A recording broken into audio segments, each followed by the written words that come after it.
মিশনগুলোতে জাতীয় পতাকা অর্ধনমিত থাকবে। একই সাথে আগামীকাল শুক্রবার বাদ জুমা দেশের প্রতিটি মসজিদে শহীদ ওসমান হাদির রুহের মাগফিরাত কামনায় বিশেষ দোয়া ও মোনাজাতের আয়োজন করা হবে। আপনারা তাতে শরীক হন। অন্যান্য ধর্মের উপাসনালয়গুলোতেও আয়োজন হবে বিশেষ প্রার্থনার। আমি বিশেষ কৃতজ্ঞতা জানাই সিঙ্গাপুর সরকারের প্রতি, যারা হাদির চিকিৎসায় অত্যন্ত আন্তরিকতা ও পেশাদারিত্ব দেখিয়েছেন। বিশেষ করে সিঙ্গাপুরের পররাষ্ট্রমন্ত্রী ভিভিয়ান বালাকৃষ্ণন, যিনি একই সঙ্গে একজন বিশিষ্ট চিকিৎসক, তার প্রতিও তিনি নিজে হাদির পরিচর্যা করেছেন, আমাকে নিয়মিত চিকিৎসা সম্পর্কে খোঁজখবর দিয়েছেন। এই নৃশংস হত্যাকাণ্ডের সঙ্গে জড়িত সকল অপরাধীকে দ্রুত আইনের আওতায় আনা হবে এবং তাদের বিরুদ্ধে সর্বোচ্চ শাস্তি নিশ্চিত করা হবে। এই বিষয়ে কোনো ধরনের শৈথিল্য দেখানো হবে না। বিপ্লবী রক্তে উজ্জীবিত এই তরুণ নেতা ওসমান হাদি ছিলেন প্রতিবাদের অনন্য প্রতীক।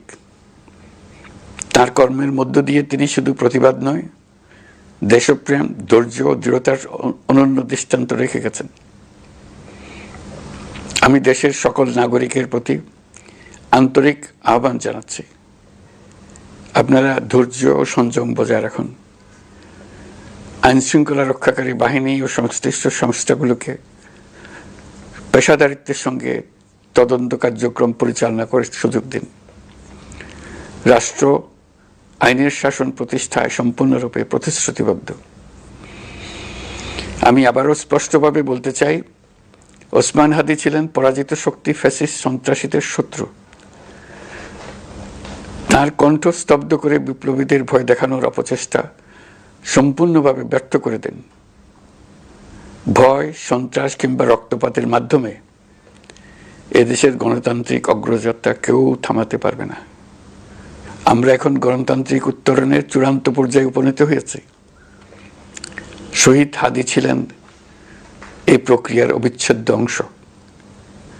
তার একান্ত ইচ্ছা ছিল আসন্ন নির্বাচনে প্রতিদ্বন্দ্বিতা করে নতুন বাংলাদেশ বিনির্মাণের পরবর্তী ধাপে সক্রিয় ভূমিকা রাখা। অত্যন্ত দুঃখের বিষয়, তার এই মহতী ইচ্ছা অপূর্ণ রয়ে গেল। তার স্বপ্ন বাস্তবায়নের দায় আজ সমগ্র জাতির কাঁধে ন্যস্ত। আগামী দিনগুলোতে আমাদের সবাইকে ধৈর্য, সংযম, সাহস ও দূরদর্শিতার সঙ্গে এগিয়ে যেতে হবে, যাতে নির্বাচন ও গণতন্ত্রের শত্রু ফ্যাসিস্ট সন্ত্রাসী অপশক্তিকে চূড়ান্তভাবে পরাজিত করা যায়।